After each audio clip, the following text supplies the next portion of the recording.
Yes, hello everybody, and welcome to another edition of Full Course Yellow. If you're coming here straight from Channel 31, we're welcome. It's good to have you along here. This is a sort of get together that we have every week. It's just me and a few friends getting together, having a bit of a chat about all things motorsport. And yes, if you come over for the first time, hang around and make some comments, ask some questions, because that's how this show sort of works. I mean, like when it's a show, it's just, as I said, it's just a chat, but that's how it sort of works. If you're out there watching and you've got something to say and you've got some comments, hopefully some productive comments. We don't if you're going to say nonsense, unless it's funny nonsense, of course. Always good, always happy for funny nonsense. But if you're just going to be insulting or something like that, we're not going to put that up. But apart from that, we'll welcome people. And joining us tonight, we've got most of the usual suspects. The pasta master is apparently out hunting pasta at the moment. He's disappeared. So Stuart will be joining us, but Chris is with us, Doc's with us, Pete's with us once again. So thanks to everybody for turning up. We've got let's say hello to a few people. We've got some of the usual. Adam has joined us. Adam, good vibes. Good, thank you, Adam. Thank you for that. Mad Cow Mark is saying, can you watch In Pit Lane on YouTube? Yes, apparently I've set the wrong date for this week's edition of In Pit Lane with Scott Andrews. So if you're coming from 31, you saw it on 31. If not, I'll go in after we finish here. I'll go in and change that and bring it forward to sometime tonight. So if you want to have a look at our interview with Scott Andrews, who's as we speak, has just arrived at, I saw on his social media, he's just arrived at Le Mans and the Circuit de la Sarthe for this week's test for next week's Le Mans 24-hour race. So, as I said on the program tonight, I mean, when you go through and have a look at all the things that Scott has done particularly over the past year, he's probably one of Australia's most successful international drivers at the moment, and doesn't sort of flowing under the radar. So he joined us from his home in Miami, Florida. So that was really good.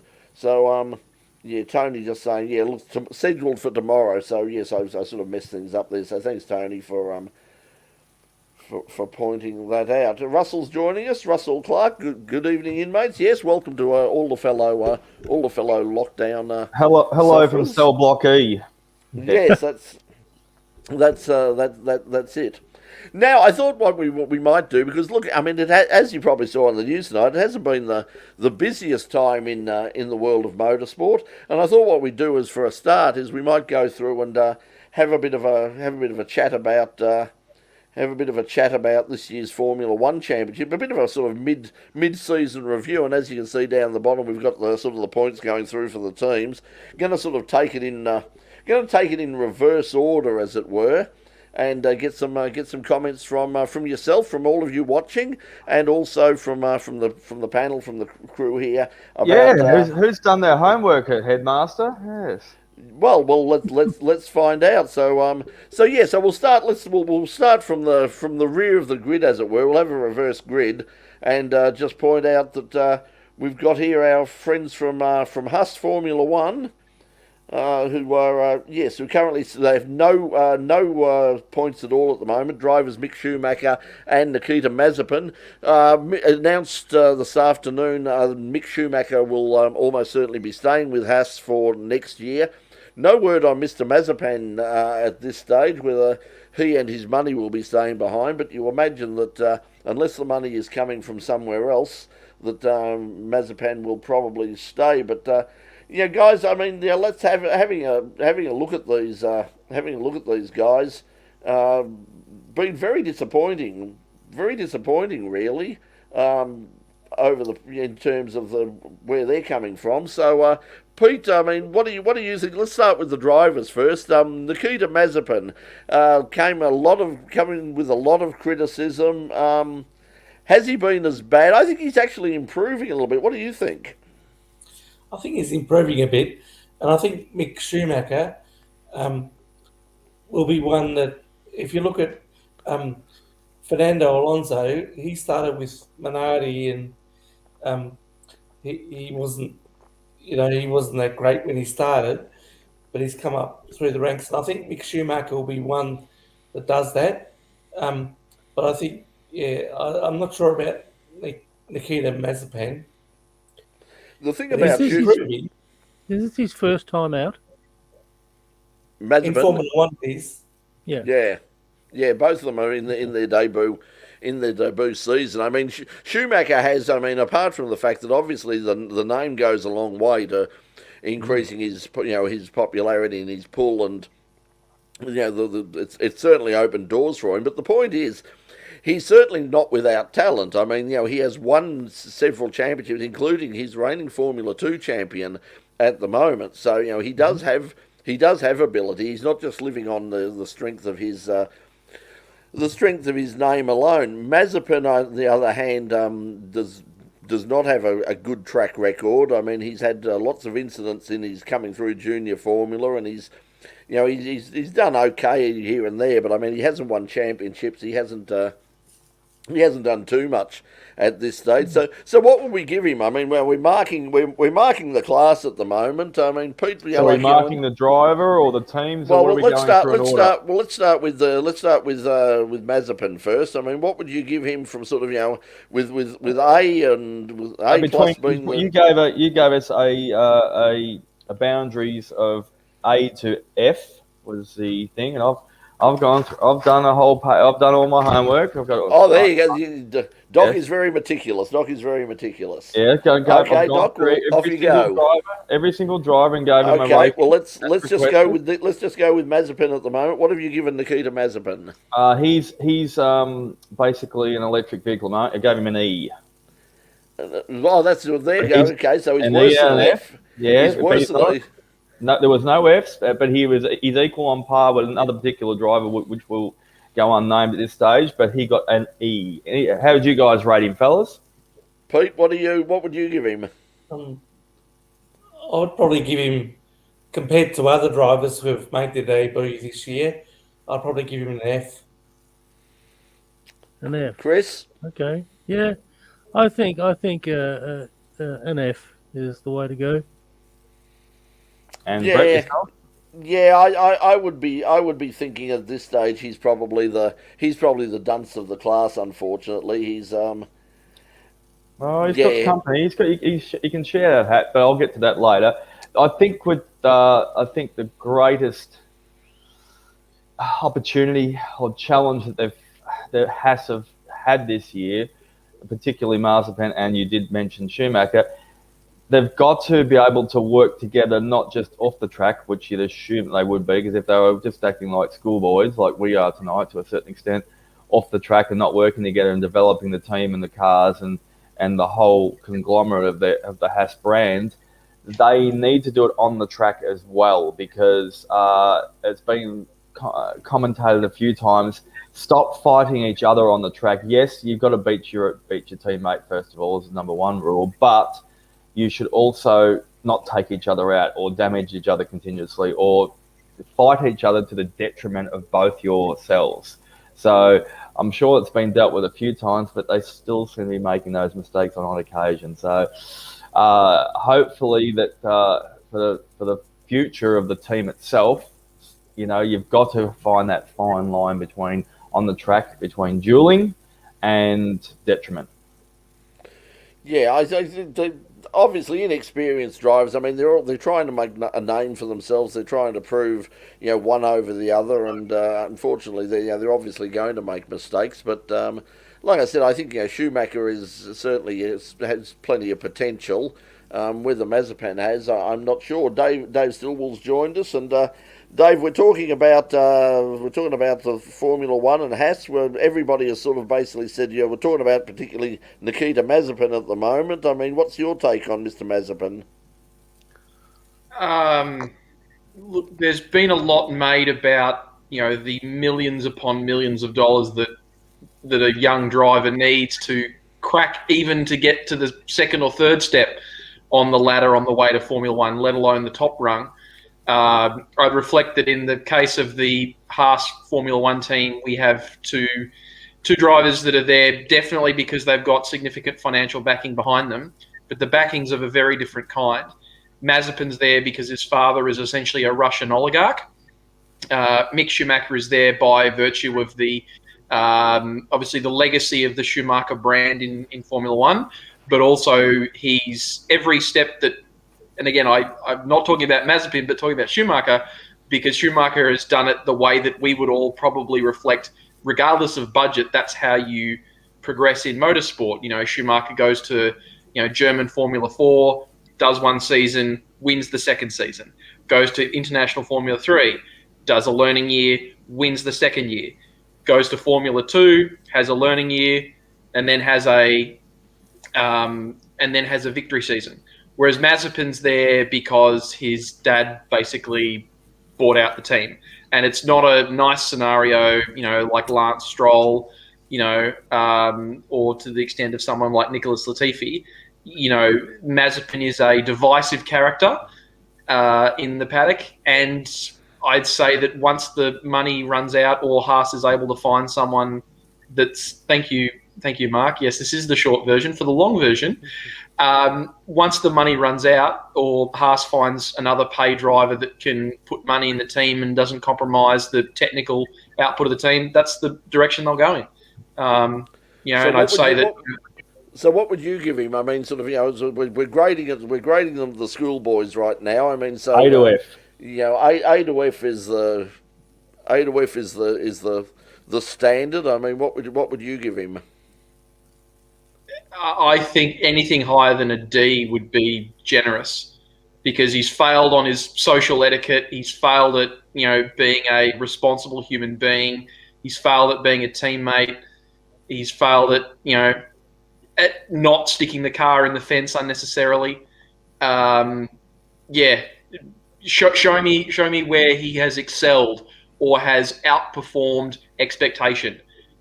And you'd say expectations were pretty low, and he's met those, but he hasn't Exuberance. Exceeded. I don't think he's I don't think he's come up anywhere near to, as you say, the expectations were low, but I don't think he's even come up to those expectations. He has been, he's making up the numbers, and I just hope that he doesn't cause too much at the moment. I mean, the person he's caused most trouble to on the track has been his teammate, but I just hope he doesn't get in anybody else's road and cause problems. And I don't, and I hope he doesn't hurt himself or anybody else out there as well. I mean, so. But Mick Schumacher, as I said, what's the care factor going to be like? He's in a car that's at best going to finish 13th or 14th, only higher if more cars manage to run into each other, and he's being compared to the son of one of the legends of the sport. I mean, I can understand in that position why my outlook on life might not be the rosiest. Yeah, well, it's it'll be interesting. Let's talk about Pete. Let's talk about Mick Schumacher. As we said, I mean, despite the family name and all the rest of it, he has come through it the right way. He has been competitive in all of the categories that he's come through in the past, up to the point that he has won championships. So, as Dave was saying, he has come through the right way. What would you give Mick Schumacher? Probably a D. But again, not necessarily do does the talent get passed down. If you look in a lot of categories, sons of fathers who've been motor racing or drivers, it doesn't often get passed down. Yeah, well, that's true of it. It's very hard for any sort of for anybody who's the son of a champion. I mean, we've seen it in other sports as well. I mean, let's not forget, like the obvious one was the son of Don Bradman. I mean, changed his name because he just couldn't live up to the, he was a young cricketer in his own right, and he just couldn't live up to the magic of that name. But I think Australia can't live up to the live up to the name of Australia at the moment against Bangladesh, but that's just a whole nother problem. Exactly. In the one day, then. But all right, we'll go around the room. In one word. Hang on a second, Doc. I think the thing with Schumacher that has impressed me. He has made mistakes, but I think he's the sort of person who who will work hard and will learn from that. I mean, he's got a lot of people behind him. He's got a lot of. He's been around the sport for basically all his life. So I think he'll I think he will eventually make it. I mean, I think he'd have to be really, really bad not to make the next step. And certainly, as we found out today, Ferrari want him at Haas for at least certainly for next year as well. So his seat is well and truly safe for next year. I think he's done things. I'd say I think a D. I would even go. Yeah, I might even go to a C minus for there. I So was going to go around the room, then come back to you as you make your comments. But Richie, got a letter out there. Throw us in one word letter. I think an E. An E. Ooh. An E. Pete a D. Richie an E. The pasta master maker eater, Mr. Snark. Have you got a letter for us? No, not really. His career doesn't interest me enough. Ooh. Hopefully we get a name along the lines very soon that a name that you might recognise then. And Mr. Stilly Racer, have you got a letter? You've got a rating for us, my dear chap? I'd give Mick a C. That's reflective both of the fact that none of them have done anything truly spectacular, but you've also got to reflect that they haven't had the most exceptional piece of equipment and resources to do the job with. You can't really grade the kid at the back of the class too harshly if by the time the resources got there, they were out of clag and paper. Yep. And I concur. That's 3 C's. I have a C on my paper, my score sheet as well too here. So there you go. The thing with Haas has been sort of like they came with a lot of their Mark is giving him a C. Talent gets diluted. Well. So what do you think? Yeah. MCM's given it a C as well too. I think when we're doing our ratings now too, you've got to consider all aspects of the person on what the situation they're in. You've got obviously the car is not as developed as advanced as some of the top 10 cars that are going around the track week in, week out. You've got to take off track what they learn. As you said before, you were saying about Mazepin. I think it was Pete was saying that some of or whoever it was saying their personality and what their mistakes and there as a role model and as in society and what they represent, what they seem to be doing behind the scenes and also their crew, how they comment on them and whether they're getting respect from their fellow engineers or team managers or PR, or it could be just a bloody damn well lock nut bloody damn well drill gunner. So the thing about Haas is, I mean, they came in and it looked like they were going to be they were up and about. They were in sort of in reasonable positions from when they debuted. It was looking like they were going to be sort of certainly not a top team, but they were going to be there or thereabouts the middle. And they have just gone backwards so very badly in the last year or so, and they're now very much the cellar dwellers. And they're saying that they're giving their excuse for that is they're saying that they're devoting all of their resources and all of their time to coming up with for next year and coming up with under the new regulations. But they were financially on their knees. Remember, if they weren't bought out by Mazepin's dad, the Russian Institute bought it, they were basically gone. They were wiped. They would have just been the warehouse would have been empty and all their resources would have gone in a fire sale. So at that one stage, there was nothing. It's another case of sort of like an American team. I mean, because Haas, of course, a very big company and very successful and popular in in NASCAR racing, and they turn up and they find out that Formula One is just another several levels above what they're on about. Let's move on to the next team now. Alfa Romeo Racing, Kimi Raikkonen and Antonio Giovannazi. It's looking increasingly like Giovannazi is going to keep his drive for next year. That's the rumour at the moment. Kimi Raikkonen, we don't know what the situation is with Kimi. I mean, I don't know whether Kimi cares or whether anybody else does, but what do we think of, first of all, Antonio Giovannazi in his first year? What do we think of his performance so far, Pete? Probably a D again. And Kimi, he's good for the sport, but yeah, I think he won't be around much longer. Who's he holding back then? Probably someone from the Ferrari Academy. That's what I'm saying. Give us a name then. If you're going to throw him into the wolves, you've got to give someone who's going to replace him. Don't know. Probably, I don't know. The one that they've got is and his name I think it's Sargent, the young American who was he just missed out on the Formula 3 championship that was the Oscar Piastri won, but he was he's run a couple of Le Mans, run a couple of European Le Mans races as well. The fact that they've got a young in the Ferrari system, in that driver development system, that they've got a young American who comes through, because that's the golden ticket as far as some, especially Liberty Media, are concerned. If they could get a young American in there, but as I said, the story that came out today was that the Giovannazi is safe and will be definitely staying at Alfa Romeo, but that Kimi Raikkonen, they were still sort of talking about it. So I don't think Giovannazi hasn't certainly set the world on fire, and they've been another disappointing team. I think Alfa Romeo. I thought they were going to be considerably better. I thought they were going to be in that mix along with sort of with Aston Martin and Mclaren and Alpine and all of those. But once again, they're the only thing that's keeping them. The only thing that's keeping them off the bottom at the moment is that they're sitting on top of Haas.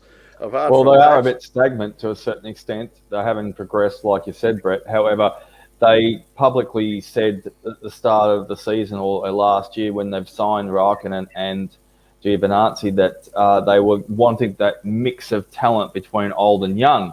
Now, we all know, without going into the Iceman too much, it should have been maybe put into his contract, you need to talk to your teammate, because he probably doesn't. He doesn't talk to it. He doesn't. I know from bitter experience, personal experience, that he doesn't talk to anybody. He buys everyone ice creams along the paddock if he's pissed off for them. But that's another. We won't go into that funny story tonight. They publicly said they want a mix of old and young. That's why they've signed someone so young, someone so old, and they could get the talent pool from both those perspectives in age difference and experience and young, a young head. But look, I've given Gio an E as well, though. Too, he's wearing the dunce hat as well too. There's been some incidents throughout on the track throughout the year that he could have handled better. Even with his lack of experience, he's done some silly stuff throughout the year. But we'll probably go into that later when we're assessing all the Brett's also put onto our report card. He's assessing us tonight. We all probably get a mark or fair once we finish the show tonight. We had to also go over all the tracks this year and pick out our best races. So I did a bit of watching of some old tracks, and it's going to be lots of fun talking about that later. So anyway, moving on, Richie or Stuart or Stilly, if anyone wants to throw a letter at Mr. Giovannazi.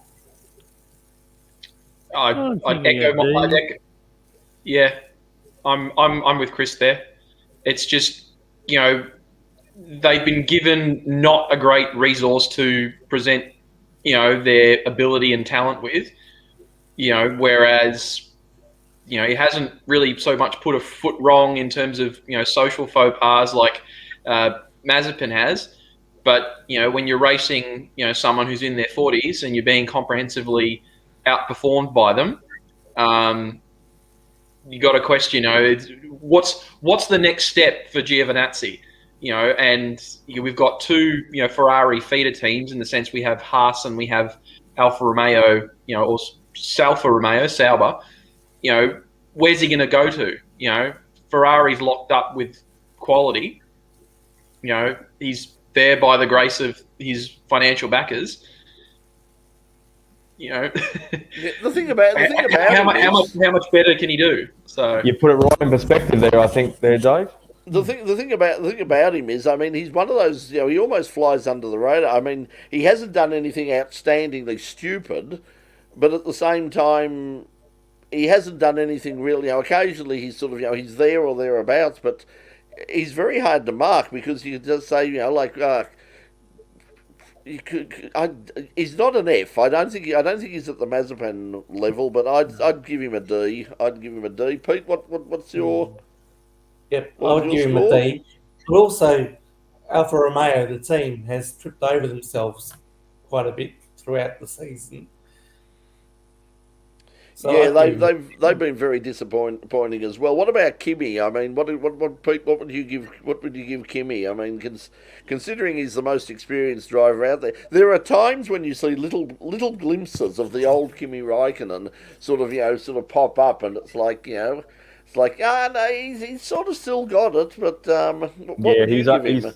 He's definitely overperformed at times. Do you think he's overcautious? I'd probably give him a C+, given, again, that Alfa Romeo has often tripped over themselves throughout the season. I think he's finished a lot more times. I think 7 times to 3 in front of Giovannazi, even though there's, you've got some of the younger ones that are outperforming the older ones or so forth. I mean, there are racing circumstances throughout the season so far, and we've only had half a year, but I think it's 7. I think it's, I saw some statistic in the last couple of weeks where he's 7 to 3 or something like that. So I think Kimi's just, I'm sure he's not trying to pulverize him and, pole driving, to use a WWE fan like Brett uses term, but Giovannazi should be at least trying to aim for 50-50 on the ratios on performance levels on the track. So I'd give Kimi a C still, and hopefully he's contributing some of his wealth of experience to the team. Yeah, I think that's his big thing is that if he can use some of that experience. There's no point in being there if he's not going to pass his experience on. If he's not going to sort of be there and be as a bit of a mentor, which apparently is sort of what Fernando Alonso is doing at Alpine, then there's not much point of him hanging around. I mean, he's just basically. A roadblock for some other young talent that could be out there. Or some, in case get Hulkenberg in. They should have got Hulkenberg. There was a lot of conjecture last year about do we keep Kimi and other teams? Do we get Hulkenberg in? Because Hulkenberg was as keen as mustard. He showed he still had it in his wild card event that he dropped in for. So get Nico in and let him do it and let him pass him. So I mean that still could be an option next year if Nico still wants to be in the party. Okay, let's move on to Williams Racing now. George Russell and Nicholas Latifi. This is an interesting one. Nicholas Latifi. He's a bit like he's a bit like Giovannazi, really. I think. I mean, he hasn't done anything really stupid, but I mean he's really like, I don't know. I don't know how you'd sort of judge him. I mean, Pete, from your point of view, I mean, what do you think of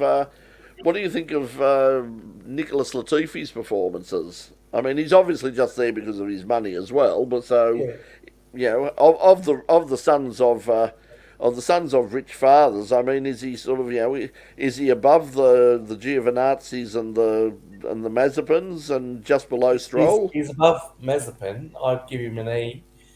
And he's probably below Lance Stroll.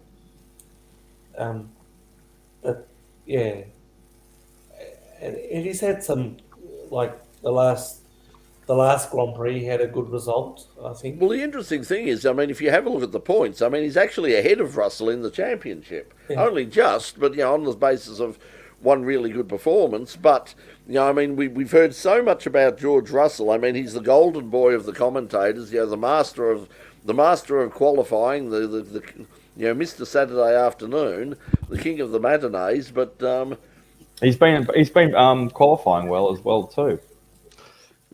He's both underrated and overrated. He's overrated by all of the British commentators and underrated by the rest of the field. Classic comment, but well deserved. and a shrug to back it up. So quickly turn up Latifi. I mean, what do we rate him? I think he's a. I I'm think C. he's a. I'm giving him You a think C he's a still. C? I think I'm he's a a. C, yeah. Yeah, I think he's Considering the a underrated, D. because of the machinery is using as well though too. Williams have had. I mean, they were the bottom feeders last year, so they have improved a little bit. They were the what do you call it? The wooden spooners.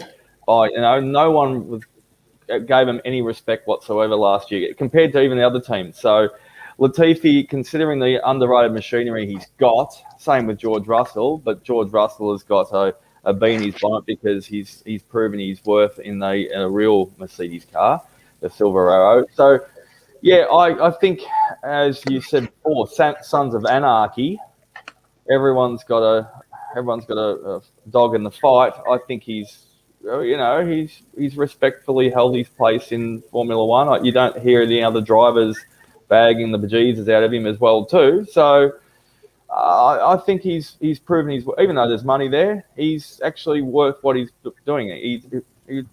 He's worth his weight in gold at the moment. What about his team? What about Mr. Russell? I mean, he's obviously, he's the next big thing. It's looking increasingly likely that he's going to replace Valtteri Bottas next year at the moment, and he did very well, obviously, when he filled in for Lewis on that occasion. But as I said, very quick in qualifying for particularly considering what the car that he's driving. But his race results, as I said, he's behind Latifi in the championship.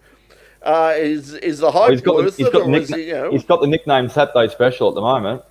Yeah, and that's one thing. But you don't get the points on. You don't get the points for qualifying. What do you do if it's only one, but that's it. You're not going to do much. You're not going to do much there, Pete. What do you think? Do you think he's worth all the hype? And what would you give him as a mark at the halfway point? I think I would give him a C. I think they're both Nicholas Latifi and George Russell are both suffering from what's happening at Williams at the moment. I think is what's happened at Ferrari in the past. In that it's become like a committee. They're sort of behind the scenes. They're sort of sacking their team principals and things, and it appears that it's going to be designed by a committee, and the team's going to be run by a committee, which is what Ferrari has suffered from a long time. Yeah, and that never works anywhere. That's the thing. That needs to be a doesn't work. pecking order, doesn't there? Reminds me of that old saying, in no town or any city will you ever find a monument to a committee. Well, democracy doesn't work in for when you want a monument. But yeah, you need a pecking order. You need a hierarchy when it comes to it. You need someone to say, not to blame if something goes wrong, but you need someone who can answer the questions and say, right, this is what we need to do to fix this. They've definitely improved since the buyout. I mean, sort of, as for all of the good feelings and great goodwill towards Claire Williams and the family and Frank and Frank and all the rest of it. I mean, the fact is that that team was going backwards, and it seems to have halted that, at least for the moment. They're looking a lot more competitive now, and they seem to be heading perhaps in the right direction. Hopefully, so we should grab Dave, but just in case he drops out too, we need a letter for anywhere from A to F on Latifi and a Russell in between your chopsticks. Well, there's a grain of truth to what you're all saying, but to chop down my response, I'd give Latifi a C minus, and I'd give Latifi a C minus and Russell a C plus. For me, the thing that kind of cemented that he understands, what Williams needs to do was that comment over the radio on that hilarious start to the Hungarian Grand Prix, where Latifi's popped out in, I think it was second or third. And, George is straight on the radio saying, if you need to prioritise Nick's race, do it. That's Yeah, fantastic. and that's Good Well, point. that was him.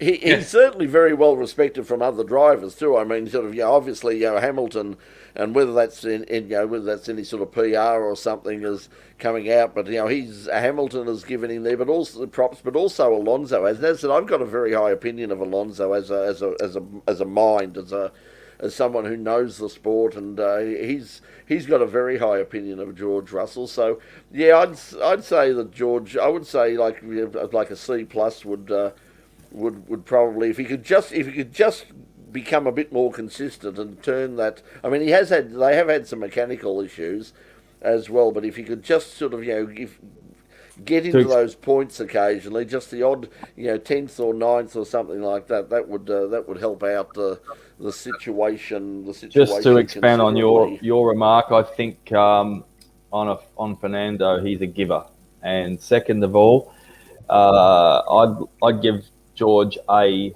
B on the precedent that he can drive a top running machine out there. And looking at Stuart above my head there, I think you're nodding. So that's a driver that you may, that's a driver that you may know, Stuart. So would you like to give this gentleman a letter? We're talking about Fernando, right? No. George Russell. Oh, okay. Well, Russell, for team playing, he gets an A. Right? Oh, yeah. For driving, maybe a C. But Fernando, personal little story. He stayed at a building where I was concierge at one stage. And I can tell you that in person, he is polite to people who he doesn't know. He was actually not ignoring the little people while he was walking through as a Formula One star. He was actually rather polite, rather nice compared to a lot of other people. So I'll give him an A as well. No ignoring. Well, we'll get on to Alpine in a moment, but I think it certainly. I mean, I've interviewed him twice, I think, over the years, and he's always been sort of in both cases he was very pleasant. Just looking through, where are we now? We're moving on to Aston Alfa. Martin. They're the next team. Lance Stroll and Sebastian Vettel.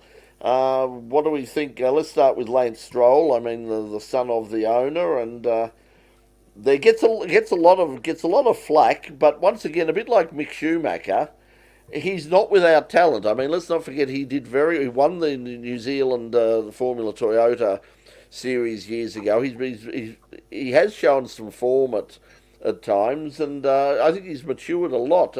Pete, what do you think of Lance Stroll? I think he's matured a lot, and again, I think a lot of times he's outdone Sebastian. So I'd probably again give him maybe a B plus or a C.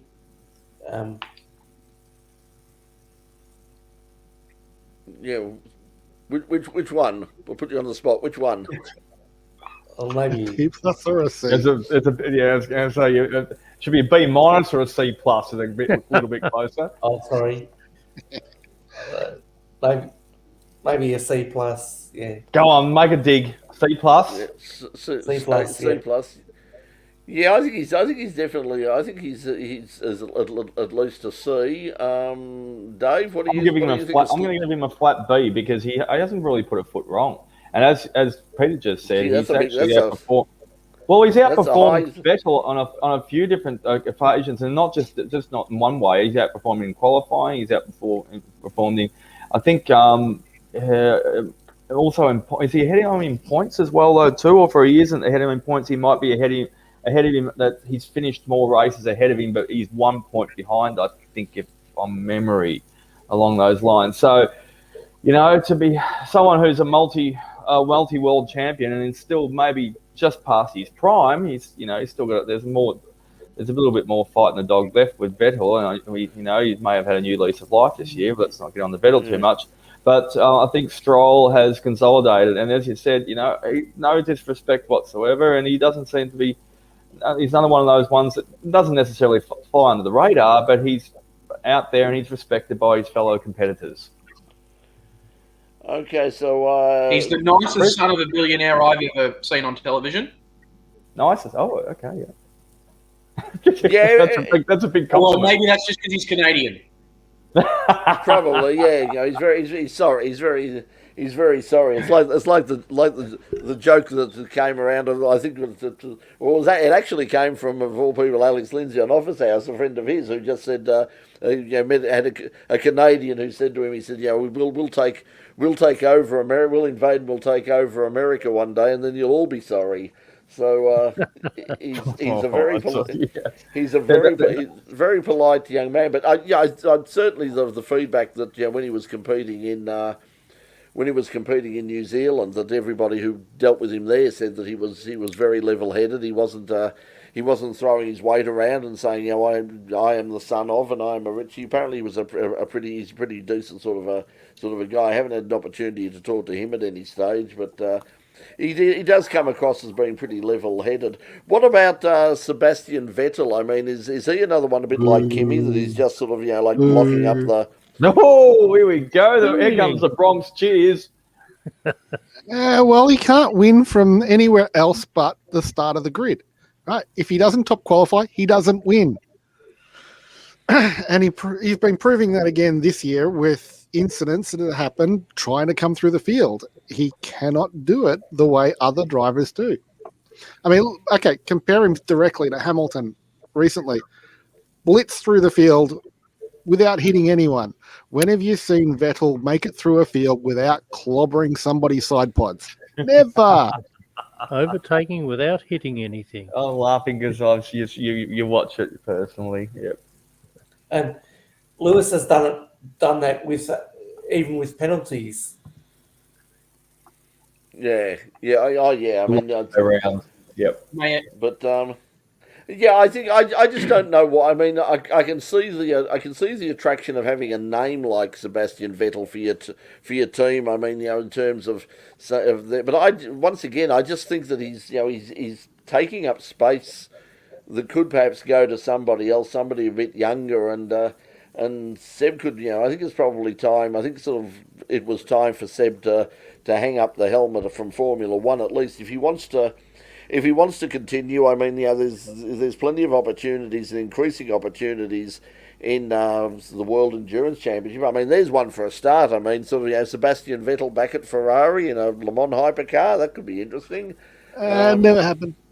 I'm going to give him a C If he as was well. still fast, if he was still talented, he'd still be at Ferrari, and he's not at Ferrari. Yeah, Well, neither's Kimi as well, though, too. So there's two peas in a pod. Hey, compare. I mean, he did come through and win. Got a hit the podium earlier on in the season at Baku, but I'll still give him a C because he's though he is slamming into everyone like a go-kart. He's not taking quite as many out there when in a Ferrari like he used to, and take half the field out in the first corner. Yeah, I'd probably give him a C as well. Dave, what did you give him? What would you rank him? Sebastian Vettel? So, for me, you have to look at both Aston Martin cognizant drivers together. I'd say I take everyone's comments about Vettel on board, but the sheer fact of the matter is, this season, on screen, is that Stroll has been somewhat anonymous, and Vettel, when the opportunity has presented itself, has seized it with both hands, run with it, and put on a masterclass. Putting aside the fact that the team couldn't extract the required 1 litre of fuel after the Hungarian Grand Prix, I think we'd all agree that was a hard-fought, well-won second place behind Esteban Ocon, and the same around the streets of Baku, while all and sundry are falling off around him, managed to come through and get there at the end.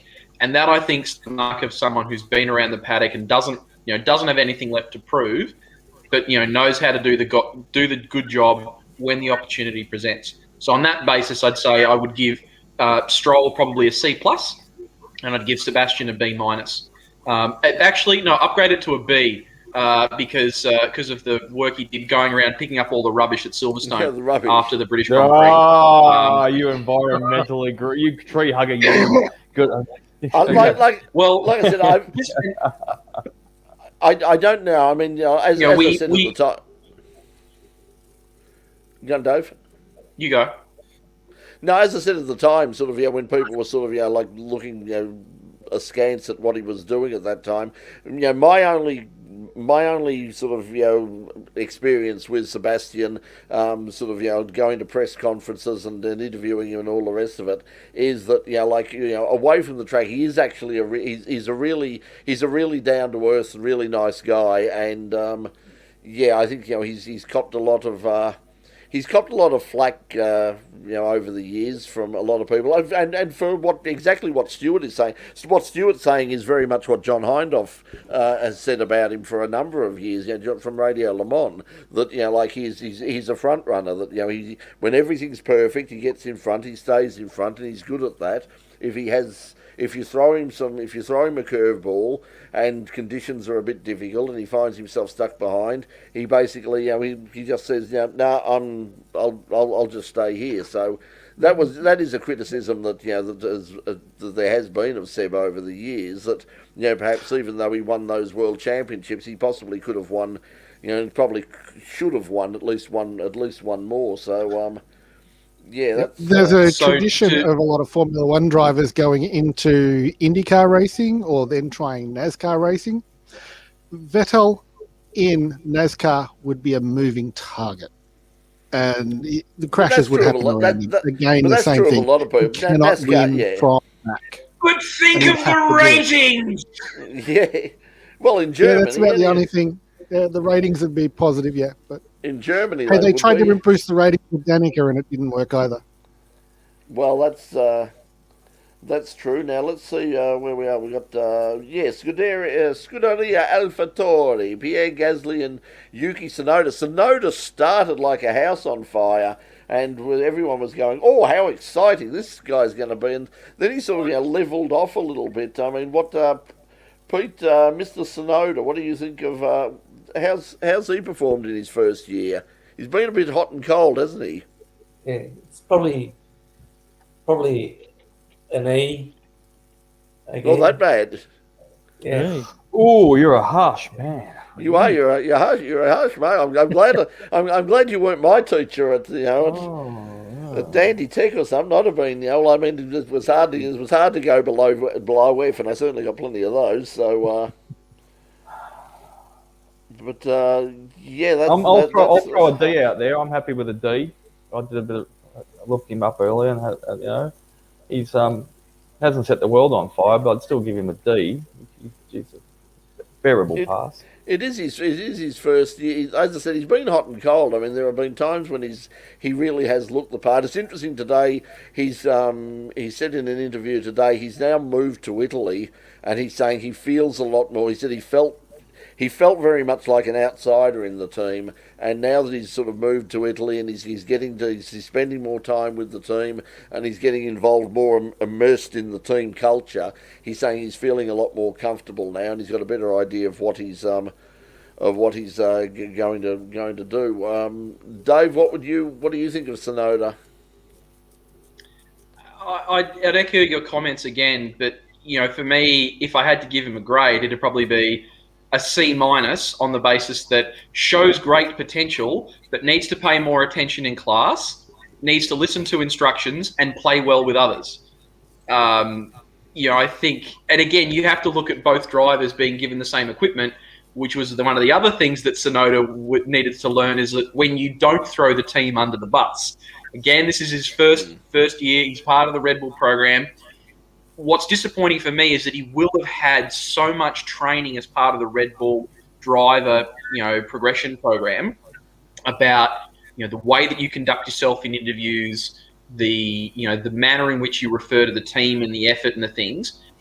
And, everything's going all right. And then we have a brain fart, and then we say something that you've then got to backpedal on, gets the team offside. And we know this is a team game. You need to have the team pulling for you.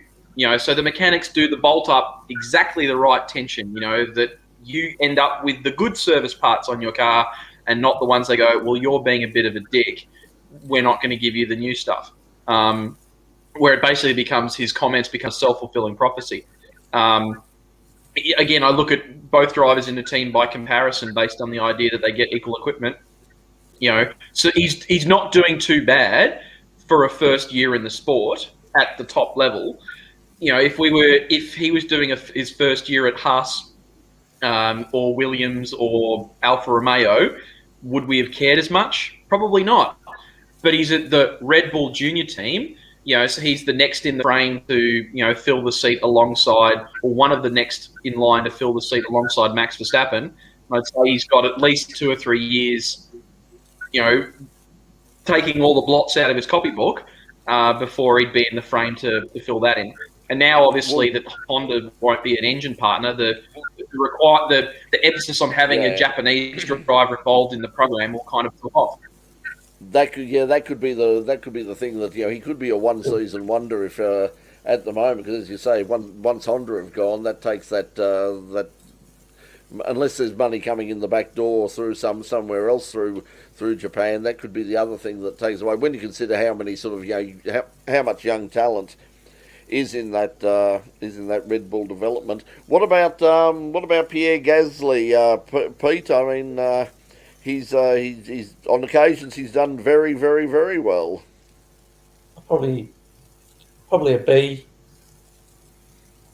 because he's been on the podium a few times, but getting back to Tsunoda and Honda, the word is that Honda is going to have some involvement somewhere. So. I'll probably want him to stay around. Yeah, it'll be interesting. I mean, the sport wants the sport would like a top Japanese driver as well, because the Japanese are like mad keen on Formula One, and to have a Japanese driver doing well is would be very good for the sport. But as we've seen, they're pretty ruthless at Red Bull. I mean, if he's not performing, he'll disappear pretty. Well, if he's not quickly. Performing and he's not German. Well, that helps. Well, Austrian or Dutch or Same. But okay. European, basically. Yeah, if he's not European, but that's more a Helmut Marko thing. I mean, Helmut does seem to have a bit of a problem with people who aren't European, including Australians, as we just asked Mark Webber, or for that matter, even Craig Lowndes. Yep. Can we make a point about Tsunoda and give him a split rating? Can we give him a C for his performance on track, but an A for his use of language? And I'll quote, "Can you say to Pierre, hurry up and something off?" Over the radios, being very Ocker and very Australian in the way he said it. Because somebody was ruining his race, and it was his teammate who he had let past. So for use of language, that's an A. That's an A+. And it's very unusual for a Japanese person. Yeah. Like that. Exactly. Yeah, very much so. Very much so. Yeah, Gasly. I mean, is there? I mean, do we think that Gasly is the man to sort of move up and be alongside of Verstappen? If you don't think so, I think he'd be an option down the track if he's strong, but he's going to be a long-term sidekick. Yeah, you would think so. I mean, but then everybody's going to be a long-term sidekick to Verstappen. No, he's going to be a long-term sidekick. And I'll probably touch on this more when we get to the next team, but I'd say he's a proven performer. He's French, and we have an awful lot of French interest in the sport at a sponsor level and a manufacturer level. If not in Formula One, I'd say there's 2 very large French manufacturers who will have some very high-level programs at a big race that takes place in France that they'd very much like a very high-level French driver to compete in at. Can I point out they're not French manufacturers anymore. To everybody, they're seen as they're very much seen Stellantis. as a French. Yeah, that's Well, the they're overall, French but I mean, brand. they're a French brand. French brands that are part of the Stellantis family, along with Fiat and Chrysler and Dodge and Vauxhall and Opel and companies that are actually making profits now and are all got racing history. So that's good. But the thing is, which driver would be pushed aside to make a seat for him? Well, it won't be Ferrari.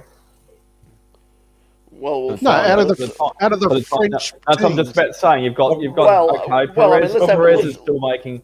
Perez is Let- still safe at the time being. Let's not before we get on to Probably. it. Let's finish this argument. No, unless Lewis and Bottas has already been seated for somebody else. Yeah. Ferrari's settled. They're not going anywhere for a couple of years because they've gone with young talent. And the other Well, third big let's one. wrap that up. Let's stick with, at the moment. Let's just stick with the next team. Get these out of the road. The obvious one who to leave at some stage just simply because of his age is Fernando. I mean, I think he's doing a fabulous job at the moment, and of course, Esteban Ocon coming off of that win just recently. I think they're both doing very well. I think Alpine is Punching has above their done weight. well, not perhaps punching above their weight, but certainly doing. They're there or thereabouts, and they're showing plenty of potential. Well, they're making the most of their resources. Pete, what do you think about? I think they've got two very good drivers there. Yeah. I think they've done well there. Yeah, and like the last Grand Prix, Fernando was a very good rear gunner. Like he held up Lewis Hamilton, or he Oh yeah, didn't hold him up. He sort of stopped him from advancing for a great deal of time. So I think Fernando's a very good rear gunner, but I think getting back to the Pierre Gasly situation, I think if he's going to replace anybody in a French team, a la Alpine, it'll be Alonso because, as you say, his age, you can't go on forever. So I think he'll be the one that gets replaced. Is it anywhere between an A plus and a C minus then? Probably a B. I'd give Ocon a C plus at least, probably a B minus, and I'm giving him a B. He's conducting himself very well. And I'd certainly give Fernando a B as well. I think he's contributing a lot. Do we B1 and B2. Bananas. yeah. Let's not call it rear gunner though for that situation. He was racing for a position. It wasn't a matter of holding somebody up if they're coming up and they're lapping you or anything like that. It was making it as difficult a pass so that Alonso could have those points. But it was a clean pass when it happened, and that comes down to Alonso's standard as a driver. And following on from that, maybe Alonso, if he does decide to retire, can go and join the officials and hold the officials up to some sort of standard, because some of the judgments and the penalties this year have been pathetic, and it needs somebody with that level of experience to guide them. I think he'd be very respected by everybody. I mean, hugely. in that sort of situation. But it wouldn't surprise me. I mean, as Dave alluded to, we know that Alpine are going to demonstrate their Formula One car at Le Mans next week, and the reason that they're going to demonstrate that, so that'll be interesting in and of itself. Sort of a Formula One car at full noise, heading around the Circuit de la Sarthe, but also the full circuit, but also the fact that that they are going to be there and in some large presence. I would imagine that on the Friday that they will probably be announced, because the car that they're running this year is basically just the old Rebellion, so it's not sort of it's not an Alpine car, but I think they will make the announcement probably on the Friday of Le Mans next week that to say that they're going to join everybody else who's joining Le Mans. I mean, it's going to be an amazing. All Le the Mans. teams rushing back in for the 100th. Yeah, well, especially for for both Peugeot and Alpine. And do they? I imagine that do they keep the Alpine, or would they think of going back to Renault for a sports car? I suppose Alpine is their sports car brand, so I imagine they probably. No, Alpine is Alpine, Alpine is one of the sports car brands. They could also use Gordini, Or Dacia. like a brand the engines. Well, no, not so much. Not unless it's cliff Lada? diving. Lada Sport. Lada Sport, yeah. Let's No, not that's forget the off-road. Let's not forget Peter Brock. Had an involvement with Lada very briefly.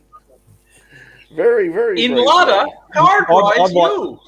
I think he'd like to forget that. You may want to, but if he was around, he might want to forget it.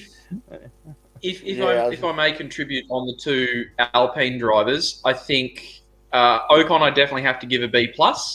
He's been a little bit anonymous all season, but again, a bit like Sebastian, when the opportunity presented itself, he was very level-headed. He was metronomic, maintained the gap to Vettel outside of the DRS window, which of course not so much achieved at Hungary, but did not put a foot wrong when it mattered.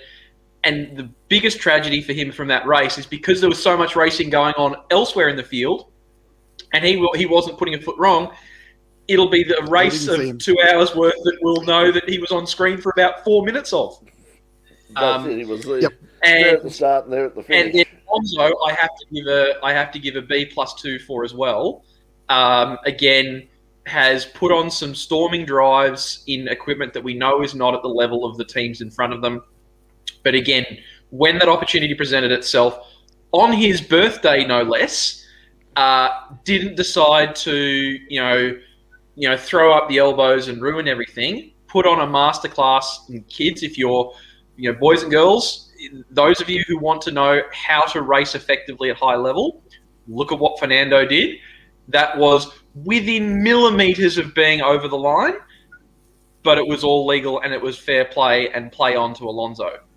And then, as the other members of the panel have contributed, Alonso basically helped win that race for Ocon, because the amount of time that Lewis didn't get to make up to the leaders by being behind Alonso, and Alonso defending, as is his right, meant that Lewis didn't have enough laps left with the speed left in the car and the tyres to put pressure on Ocon to the end.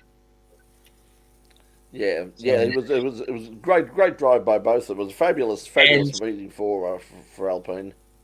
And to close off the discussion about the senior members of the Formula One paddock, contrast what we've got at the moment with what we have in the MotoGP paddock. So there's just been an announcement this is Valentino Rossi's final season in the top class of MotoGP. And already the speculation has begun. Is he going to Ferrari's Le Mans hypercar program? Is he going to go GT racing? I would reflect that will be something of a watershed moment for some of the other more senior members in the F1 paddock. Probably pretty much Kimi and Alonso primarily, less so Vettel, that, hey, you can go out and you can still go do a lot of things that you might feel like doing. I think it was pointed out, Rossi hasn't won a MotoGP title since 2009, and yet he's still there every weekend, putting in the performances. And it's clear that, he's reached the cliff, he started to teeter off, but everyone still turns up. He's got a massive fan following. He's there. He's driving commercial revenue. These drivers in the paddock has so much more to offer the sport in other avenues, and they bring with them so much more than the talent that they have between the seat and the steering wheel. Now, that is tremendous on its own, but it's all the other stuff that, a challenger brand could use going into Le Mans Hypercar or LMDH. It's one, if there's an overhaul in Formula E, they could go in there and partner an up-and-comer in Formula E. Oh, yeah. Or they could, follow Fernando Alonso's, advice and go and do IndyCar and, Dakar and, I don't know, maybe want to get their pilot's license and do air racing. Who knows? But they have such good brands and cachet. They're very relatable people. If you were ever going to make a manoeuvre, now would be the time to do it. Yeah, and you can imagine Before Rossi steals all your thunder. That's it. You can imagine when sort of, if Rossi does get behind, if Rossi does get behind the Ferrari thing. I mean, I'm imagining he will certainly start off in GT, but he's showing that he is competitive on four wheels. Of course, he loves his rallying. So I mean, everyone's just assuming that he's going to. He has said that he wants to go to Le Mans. So but you can imagine the crowd that would turn up. I mean, Ferrari back at Le Mans in a prototype, and one of the drivers. Italian. Yeah, one of the drivers is Rossi. It would be it would be a the only thing that would upset them is Ford turning up. Well, just quickly while we're on the bikes, I'll do a 30-second grab. Thanks to Knackers who just thanks Brett who just put Knackers across the bottom of the screen. I think he hot-wired it. Knackers, only kidding. There'll be more to come out of that one as well though. To what Vinales, he is just playing all sorts of tricks at the moment. He's not going to be there at Yamaha next year, and he's lost interest anyway in the first place. He was so inconsistent even when he had a guaranteed spot there. Either was front of the thing, binning it, or just absolutely not playing ball and just snaking around the back of the track. As Dave just said before, big news on the Valentino Rossi, but he is not forgotten. He is not gone. He is just going to be. I think he's going to be everywhere around the world. He'll be so involved with the two wheels and four wheels in future. He's just he's an icon, and look, he's only in his early 40s as well, though, too. But he will go down as the greatest racer on two wheels ever, and there's only been one or two that have been lauded as much as what he is. Quickly on the MotoGP on the weekend. We will get on because I want to get on to MotoGP later. But let's go finish off these first, and we'll get these teams out of the way first. Here we go. McLaren, Daniel Ricciardo and Lando Norris. Okay, let's start with Daniel. I mean, it hasn't been the best of years. Hasn't been the best of years for him, as he's obviously had some problems coming to grips with that car. I mean, where is Daniel at the moment? I mean, where do we put him? He certainly played second fiddle to Lando. So where does he go? He's in he'd be in the second quarter of the grid when he should be in the first quarter of the grid. Qualifying. It's going to be harsh. I don't think he's doing up to the same sort of standard that he's done in the past. I don't think that's entirely related to the car, but especially with the teammate that he's got.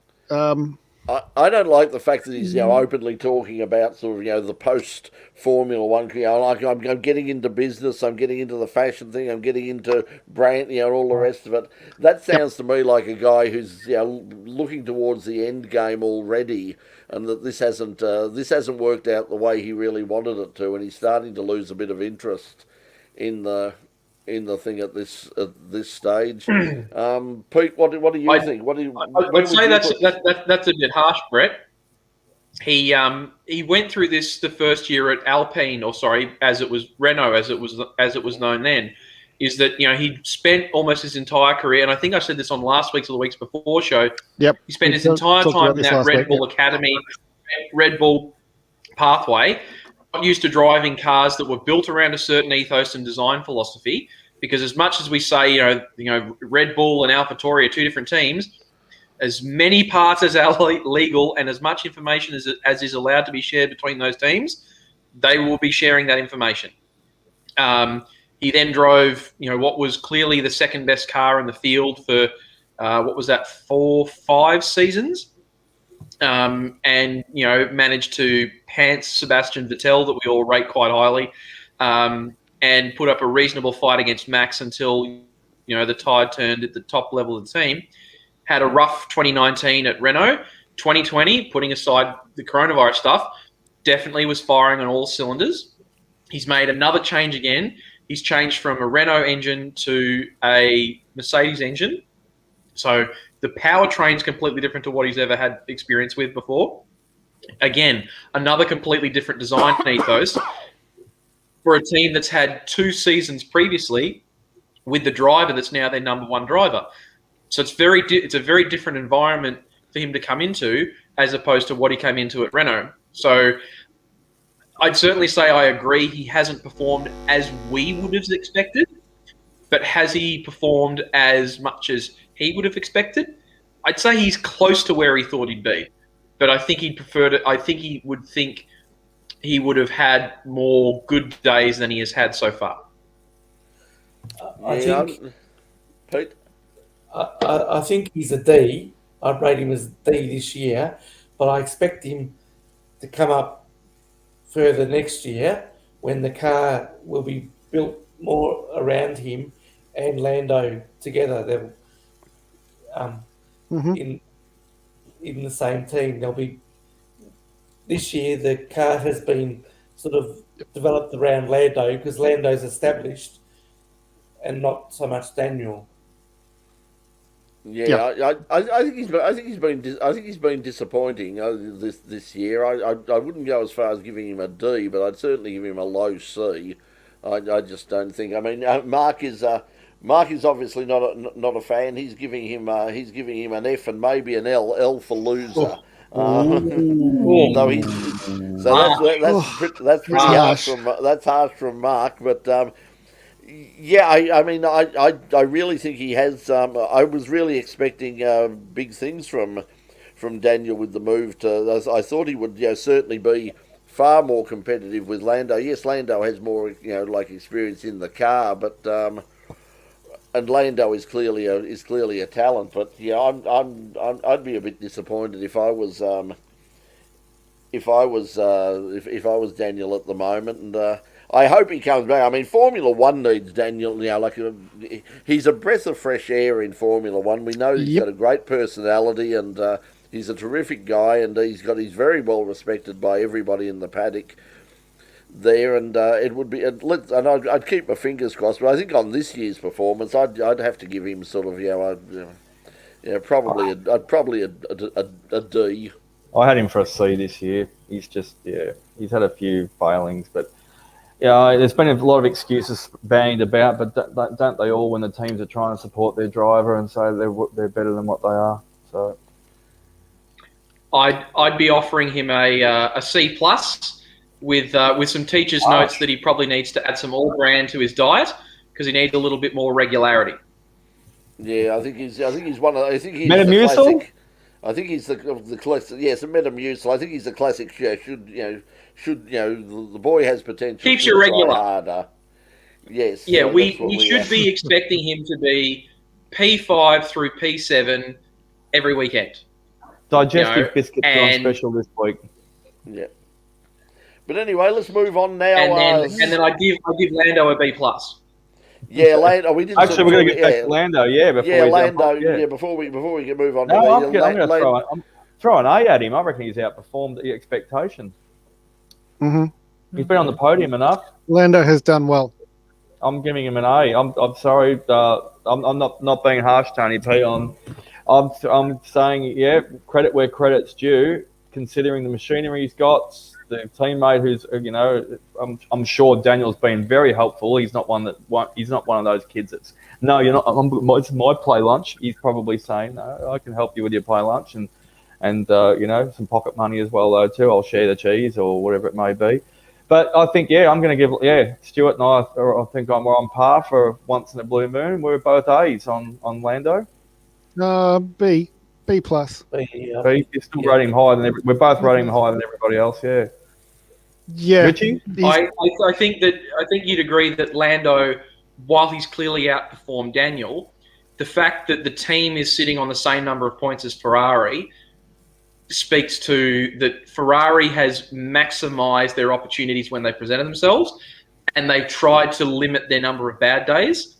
McLaren has had great days, but between both to a more extent Daniel, but also Lando's had a couple of rotten weekends where it just hasn't gone wrong and it hasn't clicked. And as we know in this sport, if you want to finish up higher up the podium, you've got to be consistent every weekend. And Lando is definitely putting in the hard yards and the effort, and he's the doyen of the British motorsport reporting crowd. But again, if you've been in a team environment for 3 years and had the team built around you and you know everyone and you've got the car dialed in and you're not having to learn anything, what more would you expect? Based on, and again, looking at this year only on its own, putting aside, the last 2 years, I expected even more from McLaren, both as a team by this point in the season, but also from both drivers. I expected a bit more from Daniel. I expected still more, but not as much more for Lando. Still not going for those big stab moves like say Fernando or Sebastian would go for when the opportunity presents itself. Well, let's move on to the team in equal there. Let's Scuderia Ferrari, Charles Leclerc and Carlos Sainz. It is I, Leclerc. What do we think of their performance? As you say, I mean, in a way they've almost flown under the radar a little bit. I mean, where do we rate? Isn't it amazing how much better your season is when the FIA gives you full throttle back? Well, yes, that's always allegedly. Allegedly. Always allegedly. A thing about Ferraris. You always look at there, but Leclerc is. I think he's a real talent. I mean, we saw that at Monaco. I mean, it didn't finish the way they would have liked, but I mean, in terms of he's a very quick driver. What about Carlos Sainz? I mean, is he just definitely the definite number 2 driver, and that's his role, and that's all we can expect from him? Probably. Yeah. He hasn't been groomed to be a Ferrari driver the way that Charles has, and I think we'd reflect. Ferrari has sort of the same issue that Renault now or Alpine now has, in that they have a large number of drivers coming up their driver progression pathway, and they have very few seats to put them in. So I'd say Carlos is a placeholder. Again, love the guy, love the vamos when he's running around. We had, great times the last time we had an enthusiastic Spaniard in the Scuderia. But I can't help but think that he's a short-term solution to a long-term problem that Ferrari has, in that they want people that are ingrained in the team culture, the way that Ferrari do things. They're not going to steal high-level talent like they did with Sebastian Vettel a few years ago. They're not going to steal Max. They're not going to steal Lewis. They're not going to steal Lando. So if they're going to find the next big thing and bring them through, they're just biding their time with drivers in junior formula. Mick Schumacher in their, junior semi-works assisted team at Haas, until such time as they know that they're ready and can do a better job than Carlos will be in that seat.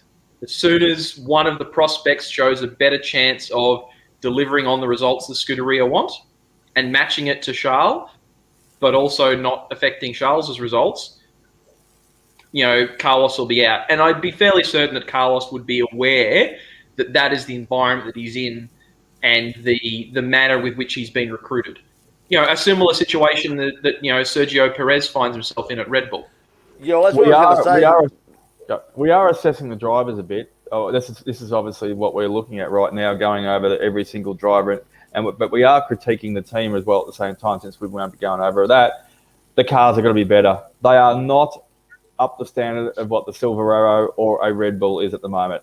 If they can get the car up to the same standard as the 2 leading teams out there, which are fighting it out for the championship in the constructors and also the drivers at the moment, those 2 guys might be able to. And it's only throwing it out there. They could be capable of taking it up to one of the other 4 drivers in the other 2 cars, the 4 cars. So the cars are, and look,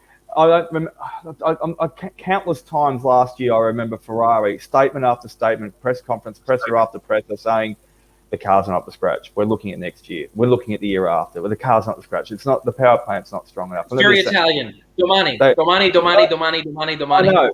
But I'm going to say straightforward out there, the car is not quick enough and technically not good enough to beat the other two teams at the moment. If they are, one of those two guys, and as Brett said before, Leclerc has got talent. They could be the one. They might have the drivers there already. They just need a better car. Simple. Thanks, Meerkats.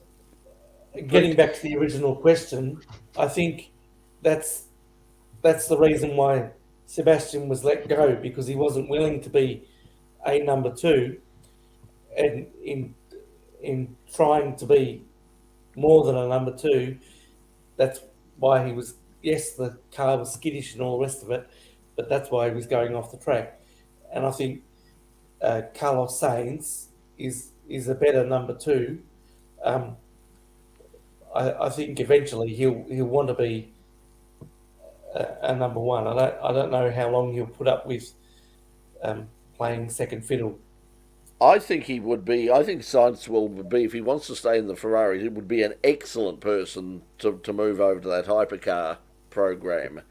I think he would be a very, very good driver, Yeah. and that by the time that gets up and running, that would be just perfect time for him to sort of move into that and let young Mick Schumacher in and take up, because that's obviously what they're looking at for the future. It's Leclerc and Schumacher as the as the A team. He could be the number two in Formula One or the number one in hypercar. Yeah, and he's very good. He has a lot of mechanical sympathy. He's very good with making tyres last and all the rest of it. I think in endurance racing, I think he would be he would turn into a very good endurance racer, and that would be. And I think probably they'll need someone in hypercar who's got a bit of experience, because I think they will probably use that hypercar program to give some opportunities to some of the people in their academy, some of the younger guys. So to have a couple of older drivers sort of in there as well, someone like a Sainz and who's still relatively young, but is still young, but will have that experience behind him, and will also be the one to sort of the captain of the team, sort of moving through. So let's move on quickly. We'll wrap this up as quickly as possible. Red Bull Racing, Verstappen and Perez. Perez, I think, is in the same exactly the same boat as Sainz is. I think he's there, sort of. He's the number two. He's keeping the seat warm until somebody else comes along, and out of that Red Bull driver development. Who might that be? I mean, who might replace Perez? Who's the obvious choice at this stage? Haven't done any Well, research. it won't be Dan Ticktum. No, it definitely won't be Dan Ticktum, which is a shame. He's a very talented driver there, but he's an absolute whatever. But I think he's shot himself. He shot himself in the foot. His career is at a top level is all but over. So I'm not sure. Sort of I mean, if you have a look, sort of like the who's in the thing at the moment. I mean, who have they got in Formula 2?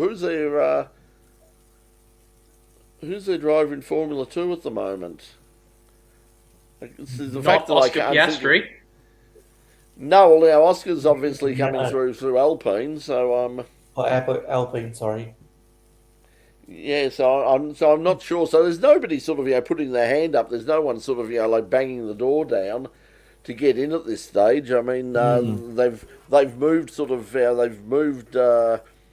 Albon aside into the DTM. I can't see him ever coming back. I have heard there has been some talk that apparently Helmut is actually quite keen at having a look at Liam Lawson in a Formula One car at some stage. That could be interesting. That one would be totally out of left field, but apparently they're very impressed with Liam. So in his performances, he's obviously in DTM at the moment as well, but he's still very young. So perhaps he's the one to step in at some stage.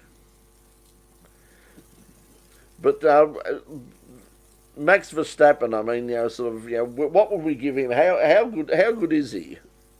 Do we give him the A? He gets the A this year. No. Too many No, crashes still still happen around him. I call him Mad Max. He crashes a lot. There's all that sort of stuff. But you know what? He's taken the car where it needs. He's taken the car where it needs to be, where it is this year. He's got an A. So you've put someone else in his shoes and try and get the best out of the Red Bull to take it up to the opposition team. And no one else could have done it as well as he has.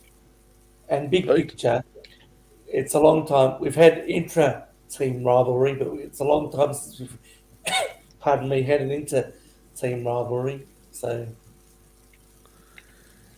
yeah, I think Verstappen is an A. Yeah. Without the incident at Silverstone, I would have said an A. But after Silverstone, I would have said a B+. And then after Hungary, where he struggled through with a car that was clearly defeated technically, but still managed to salvage some points, I'll bump him back up to an A-. Definitely has the team around him that is supporting him and giving him the car that he needs. Sergio has obviously clearly been read the riot act about what he's there to do, and Sergio is proving to be a far more effective teammate at Red Bull than Valtteri Bottas is doing at AMG Petronas. But as I reflected on the position of Carlos Sainz, I'd point out that Sergio is not a product of the Red Bull junior team. He was a long time ago considered the academy, but he wasn't part of it. And I'd say that he's occupying that seat until Red Bull don't have other than Tsunoda and Gasly at AlphaTauri, they don't have people the next step down ready to go to move in. And I'd say he's keeping that seat warm. Maybe Alex Albon finishes out his year doing DTM on hiatus, and they do a rotation of drivers through through Red Bull, through AlphaTauri, and out to another Red Bull funded drive and something else. Who knows? Maybe Red Bull becomes part of a Porsche LMDH program or something like that. The rumours continue to swirl around one of the VAG brands joining Red Bull. So I'd have to give Sergio a B+, nor a D. Where again, Sergio was in front of him. Definitely a B+ for Sergio. I think what we're doing the job we expect him to do and exceeding expectations. I agree with everything Dave's just said, and probably everything that you guys are going to say as well, though, too. But you've also got to look at the fact that Sergio, almost to the point where Albon, he was swapped out for Albon last year, and maybe they could do a rotation again. He was clearly the last peg off the clothesline last year, where he didn't have a drive for this year. It was almost a last-minute decision considered in Formula One time frame to be able to have a seat, and to land that spot at Red Bull was surprising, but at the same time not surprising, because everyone knows enough about Sergio, and we've heard a lot of stuff off the track in years gone by. Not so much this year because he's performing and just doing his job. He is a great guy. Yes, there's oil money coming from overseas where he's come from, but he's been around the traps for a while. He's been in the paddock. He knows how to drive a car.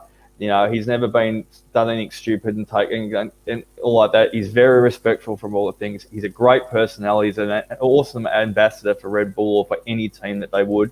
And that's probably what got him in the seat at Red Bull as a warm seat warmer for whatever time they need him for. So he is great for the sport. It'll be a shame to see him when he goes.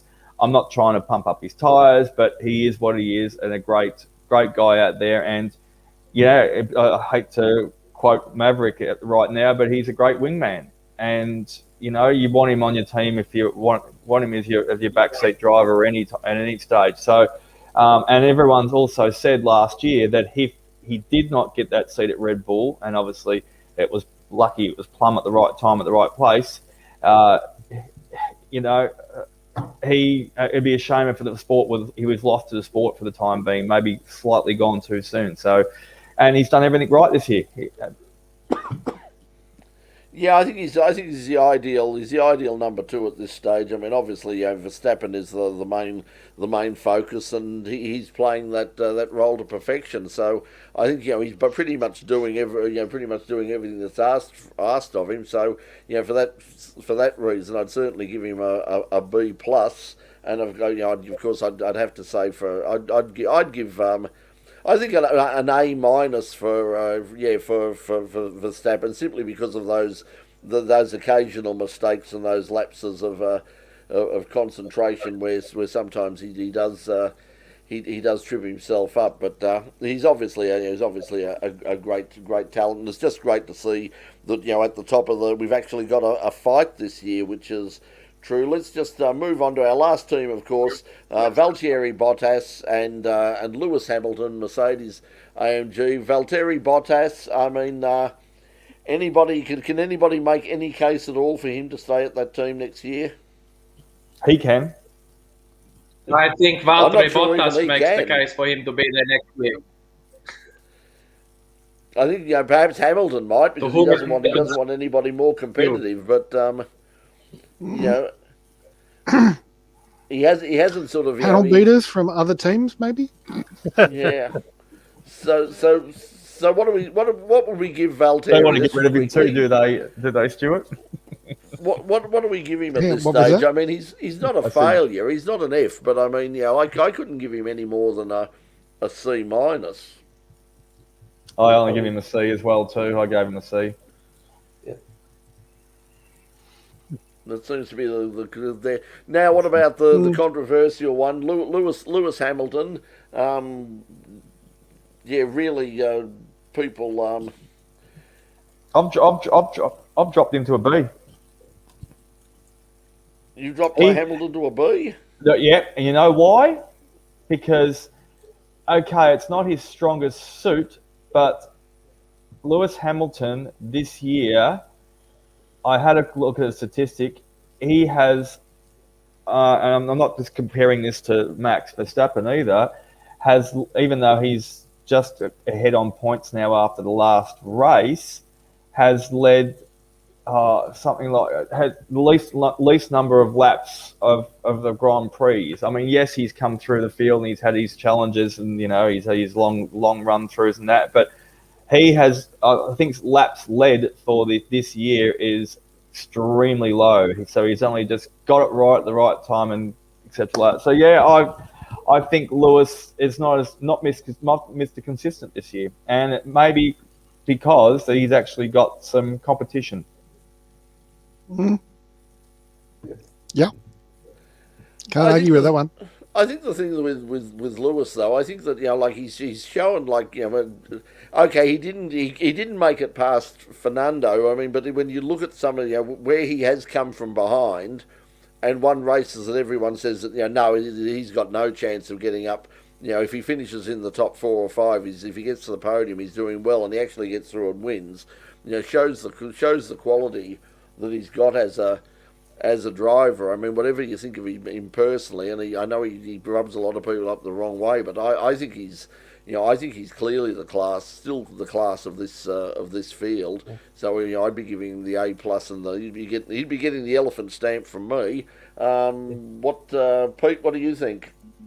Yeah, A plus, and like a lot of those times where he's come through the field, like I said earlier, he's had penalties, and everybody said, "Oh, well, that'll mess him up." I cleaned that up. That'll mess him up, but it hasn't. Yeah, Dave, what would you give Lewis? A little bit like my answer for Max. If it wasn't for the last couple of races, I probably would have given him an A. Whatever you think about the Silverstone incident, it takes two to tango, and Max could have done more to get out of it, but Lewis also could have done more, as he showed when he got past Leclerc without running into him. Could have done a bit more to not make that happen. And certainly, I hate to keep coming back to the most recent race, but Lewis didn't make the call that the 19 or the remaining cars behind him made on the restart at Hungary. Listening to him on the radio, I don't know whether it's part of his ethos and his psychological management of going through a race, but, the approach to the race could have been better. And his expectation that Fernando was just going to get out of the way from him, as Lord Snark points out, Fernando's racing for position. Make your own way around, buddy. And then I think, again, if we're looking at the drivers' performance in the team this season, Mercedes has dropped the ball for Lewis as well. So as a combined rating, I'd have to say I'm going to give Lewis and the AMG team together, in terms of what they have done with what's been in front of them, I can only give them a B+. It's a high B+. It's teetering on being an A, but looking down that column of all the things that you have to be excellent at, every so often, like he does well, and then and then the slider moves back. Does well, then the slider moves back. And with Max and Sergio, Lewis doesn't have as effective a co-pilot or a teammate in the team, because that garage, there is a lot of animosity in that garage between those two drivers, and all of the, and Lewis's, stances on social justice and a lot of the issues regarding race and, diversity in the sport, do rub people the wrong way. And to follow on from Brett's comment about, what Dan Ricciardo's talking about, looking at what I'm going to do after my time in sport's over, you'd have to consider that, by all means, there's no right or wrong decision about, causes and engagement and collaborations that you become part of, but they have consequences. And I think Lewis is discovering that some of the consequences of his choices is that it doesn't lead to the most harmonious team environment, and it means that the fans and the sporting community, it gets polarized. Generally speaking, I think his beliefs are well supported by everyone on this panel tonight, and most people in the world. It's just the way he goes about it. I think he could do a little bit better. Go, bud. Yeah, it's for those of you. Some of you may have listened to the podcast series "Dinner with Racers," put together by Sean Heckman and Ryan Eversley, out of the IMSA series in the US. And one of their first interviews was with Tommy Kendall, who's one of the long-time drivers in Trans Am and IMSA in the US. And Tommy had a fairly massive accident in the 90s, nearly died, and recovered from that. And he's now, fairly chill and fairly zen. And one of the things he says is, there are no right or wrong decisions, but there's consequences. And what I'd reflect with Lewis is that, as you say, by all means, I agree with his undertakings that there needs to be change, diversity, inclusion, race, opportunity. Even let's look at our panel tonight. It's looking very stale, very pale, and very male. And I'd say that's a reflection on what a lot of the focus is in the Formula One sport. But as you'd say, there's a variety of ways that you can put that message across. There's no right or wrong way, but there are consequences. And Lewis is dealing with the consequences of his decisions. And I think, obviously, the message is getting across because we're all talking about it now, but I think the sport is all better for it because this is the best year we've had for a while. It's not a procession out there like other years. We're actually talking, engaging about and rating drivers and where everything stands. And, there's a lot of unknowns. There's a few more different people on the podium. So that's great. I think 2021's probably been the best year we've had for a few years on where we can stand as well, though, too. There you go. And Magcal Mark has give us a comment. Same car as Nico was years ago, and mine as well. But while we're on it too, Lewis Hamilton hasn't led the most number of laps since Nico Rosberg was in competition with him for the championship that year as well. I was saying earlier. Wow. One thing with that whole diversity and what have you is that they should stop thinking about it as equality and think about it as market share. You've got a whole continent there that no races happen in anymore. When was the last time we went to South Africa for a race? Yeah. You've got And South a Africa's whole not exactly continent of reflective of people Africa who as a whole. aren't what. Yeah, but they're not watching the racing, are they? Because none of them are given the opportunity to have race teams and whatever. Stop thinking about it as equality. Think about it as potential markets to sell products into, and suddenly you will find people from different areas. Well, not Yep. just that. It's actually involved the country I mean, think itself and that's get people Tsunoda, enjoy it. But that's Tsunoda's what. a great example. You've got Honda Yeah. marketing Honda to the world through a driver getting into the top layer of motorsport. You get other people from other places into that top layer, and you open the marketplace up for sales. And I mean, that's what they've got to think. They've got to stop That's thinking a whole about. other. That's a whole other other argument, though. I mean, it's what the AFL and what Cricket Australia and cricket in general have done. I mean, is by opening up the competitions and promoting women, they have just particularly the AFL. The AFL have been enormously successful in making that game very, very attractive to 18 women and young teams in women as 2022, well. 2023 season. 18 teams. 52% of the One human season early. population don't have representation as a Formula One team or a driver. That's a lot of people who aren't buying products because they're not represented. Oh yeah, that's it.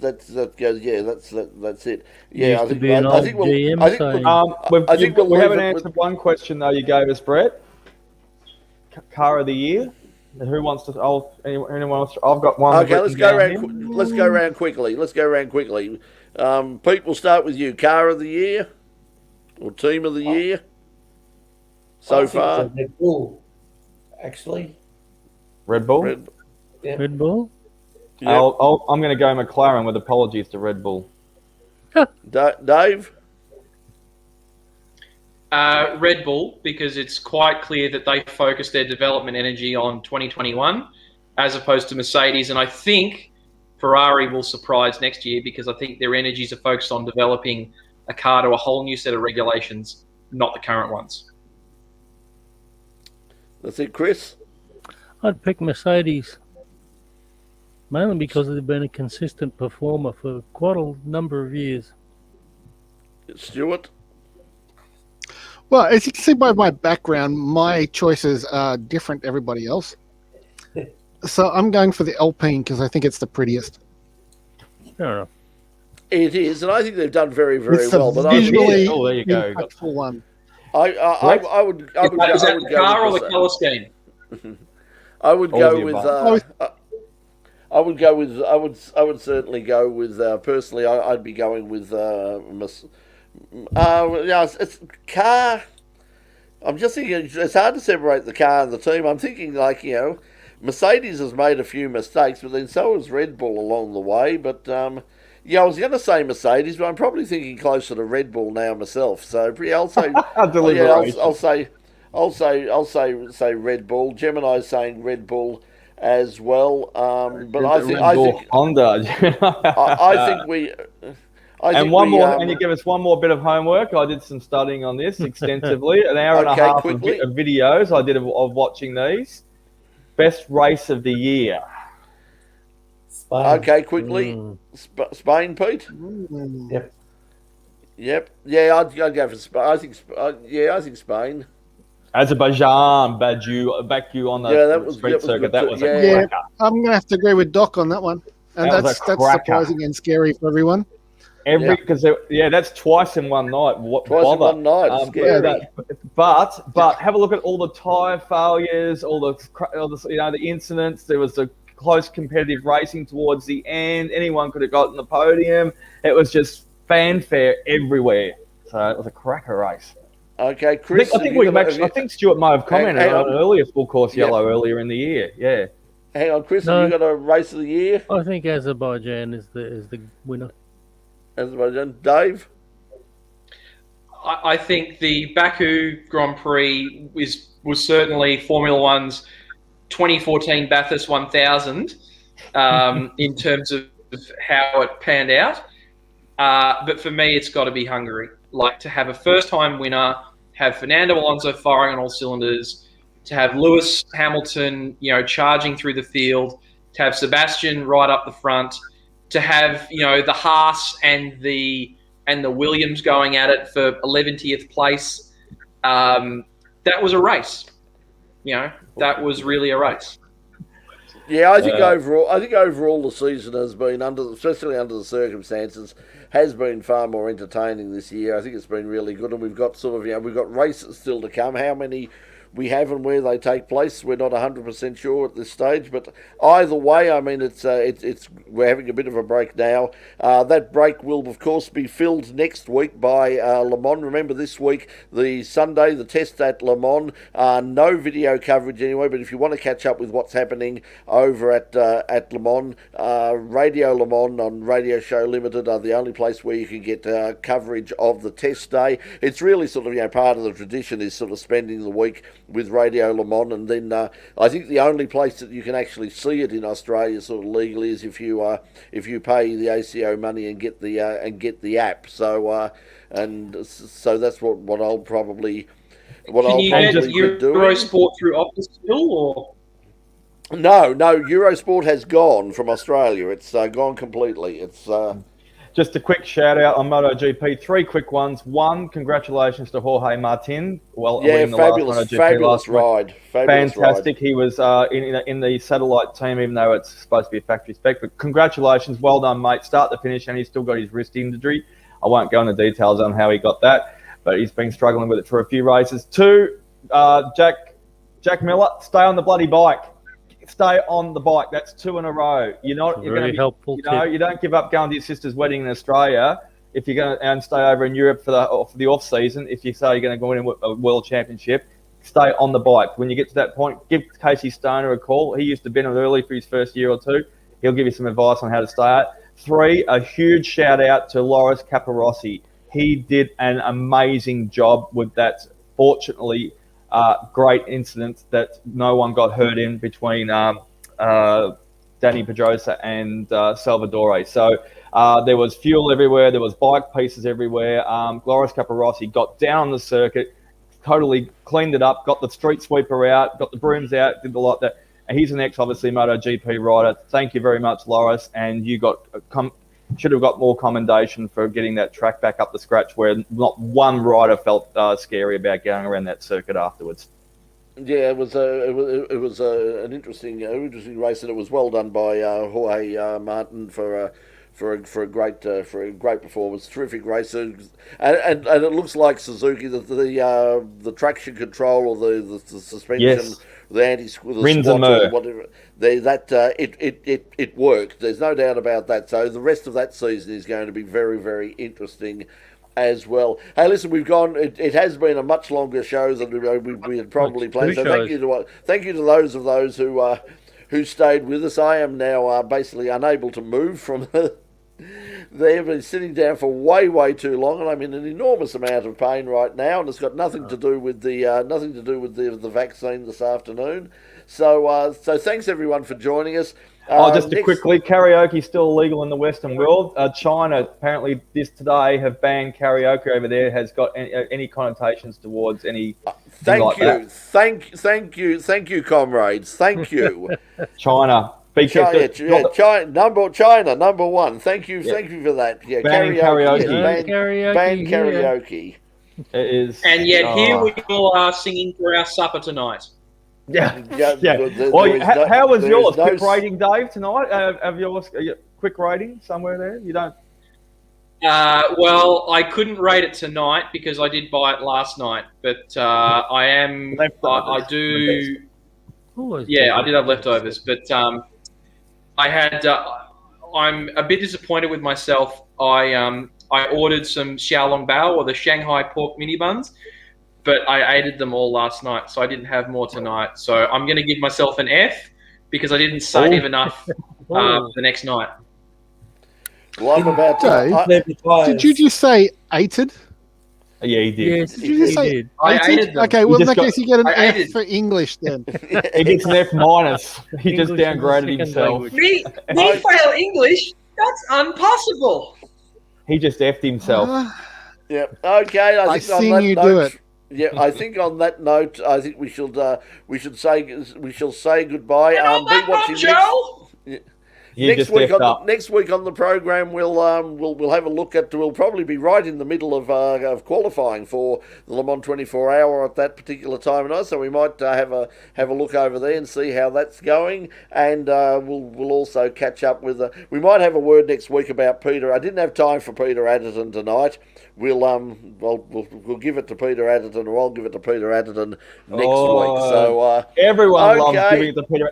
Peter Adderton loves giving it to himself as well too. Yeah, does he ever? Yes, definitely. you'll have to Okay, boost him up higher on the Get us schedule. demonetized again. yeah, we'll get demonetized again like last week. Okay, everybody, thanks for joining us. It's been a bit of a marathon, so thank you on behalf of all the children at the Children's Hospital. Thank you for your time here on the telethon, and we've raised a remarkable amount of money, and we do thank you for your generosity. Hurry up! I want to be able to swear again. Yeah, and I want to be able to eat as well because I'm going to be cooking some chili chicken for tonight, and so we'll see you next week. Okay, everybody, see you next week. Thanks for joining us. Bye for now. That's a director coming